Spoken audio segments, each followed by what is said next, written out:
2025 में इंग्लिश सीखने का सबसे फास्ट और प्रैक्टिकल तरीका क्या है? ये रोड मैप आप फॉलो करके देखो और फिर बताना। ठीक है, सबसे पहले अगर आप इंग्लिश सीखना चाहते हो 2025 में, तो एक बात आपको समझनी पड़ेगी कि रोड मैप के बिना इंप्रूवमेंट नहीं होगा। इस वीडियो में मैं आपको एक स्टेप बाय स्टेप प्लान दूंगा जो बिगिनर्स के लिए भी काम करेगा और उन लोगों के लिए भी जो फ्लुएंट बनना चाहते हैं। सो ये टिप्स सिंपल है, प्रैक्टिकल है, और अगर आप इनको फॉलो करते हो तो I can guarantee you that आपके रिजल्ट्स आएंगे। सो आर यू रेडी? चलिए शुरू करते हैं।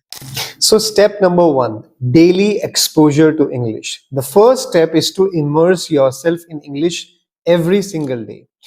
No shortcuts here. English needs to be a part of your daily routine. For example, like आपको podcast सुननी है, आपको YouTube की वीडियोस देखनी है, कोई भी चैनल आप ले सकते हैं। BBC लर्निंग एक बहुत अच्छा चैनल है, the English we speak, this is also a very good channel.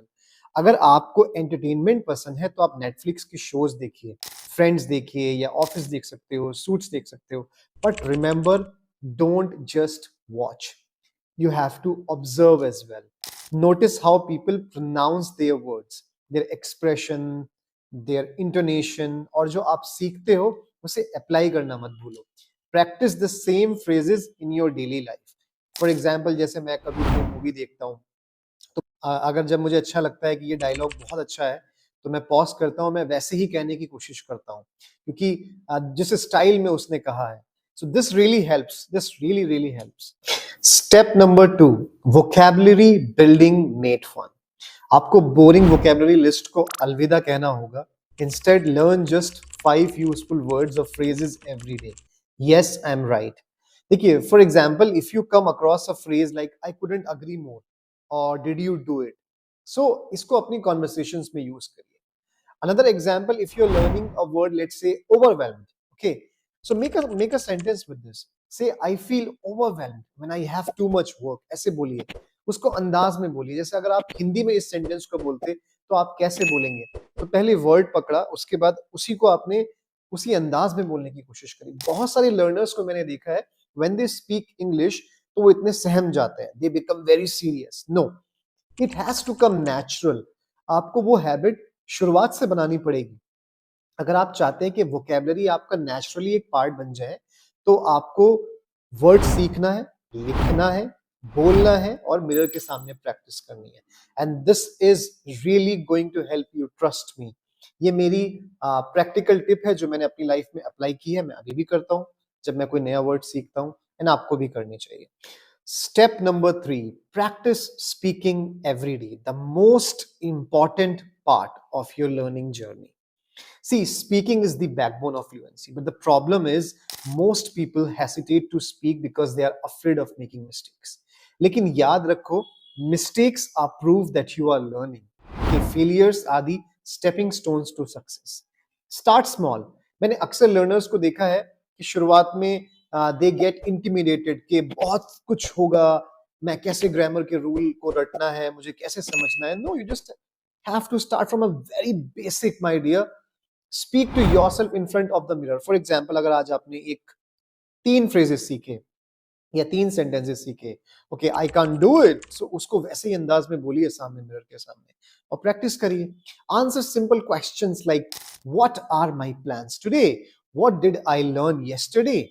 In this way, you have to build a habit जो आपके रोजमर्रा की लाइफ में जो आप काम करते हैं उन बातों को बोल बोल कर प्रैक्टिस करनी है। Once you are comfortable, find a speaking partner. Use apps like Cambly, HelloTalk. We have Duolingo. Okay, there are many apps. ChatGPT. You can use them as well for conversing with the people. Right? Now, step number 4: focus on listening comprehension. Listening is the foundation of communication. The more you listen, the better your pronunciation, grammar, and fluency will become. लेकिन सिर्फ listen मत करो, active listening करो. For example, when you hear someone say, let's call it a day, don't just understand the meaning. Think about how can you use this in your daily life. One powerful exercise is shadowing. Shadowing एक बहुत ही अच्छी exercise है जो आपको help करती है. For example, you play a podcast or a video, pause after each sentence and repeat it exactly the way the speaker says it. आपको वैसे ही repeat करना है जैसे speaker बोलता है. This will improve your pronunciation and intonation dramatically. Trust me, it really works. Step number 5, grammar without overthinking. Let's be honest, grammar is important, but it shouldn't stop you from speaking. अगर आप सोचते रहेंगे कि is my grammar perfect, क्या पहले मुझे rules आने चाहिए, तो trust me, आप इंग्लिश में कभी fluent नहीं होंगे. Although basics are important, sentence structure, tenses क्या होते हैं, connectors like use of but, however, because all these are okay. But once you are comfortable with these basic things, grammar mistakes will naturally reduce as you practice. So remember, fluency is more important than perfection in the initial days. Step number 6, creating a learning plan. देखिए ये step बहुत लोग ignore करते हैं, but without a clear plan आप अपने goals को achieve नहीं कर पाओगे. So take a notebook or use your phone and write down your weekly English goals. For example, Monday to Wednesday, I have to watch English movies, okay, for let's say for 30 minutes. Or you have to write 5 new sentences. Thursday to Friday, I have to practice 5 new sentences and learn 3 new words. तो जो भी आपको comfortable लगता है, आप उस schedule को follow करें, बट उसको रिव्यू जरूर करें at the end of the week. For example, at the Saturday में या संडे में आप देखें कि मैंने कितना लर्न किया है. Trust me, this will really help you. Now step number 7, learn from real life conversations. देखिए, बुक्स और वीडियोस तो आपने देख ली, प्लान बना लिया, but real magic happens in real life conversations. Trust me. Start small, like talk to shopkeepers in English अगर possible हो, अगर आप किसी ऐसी जगह जा रहे हैं. ऑर्डर फूड इन इंग्लिश और chat with your friends in English. हम अक्सर इस फैक्टर को बहुत इग्नोर करते हैं, बट ट्रस्ट मी, ये बहुत जरूरी है, बहुत ज्यादा क्रूशल होता है ये. अगर कोई करेक्ट करे तो डिफेंसिव होने की जरूरत नहीं है. जो प्रोग्रेसिव माइंडसेट होता है या कंस्ट्रक्टिव माइंडसेट होता है, वो क्रिटिसिज्म को एक एज अ फीडबैक लेता है. तो आपको एज अ फीडबैक लेना है. Take it as a chance to grow, and don't forget that the more natural your practice feels, the faster you will improve basically.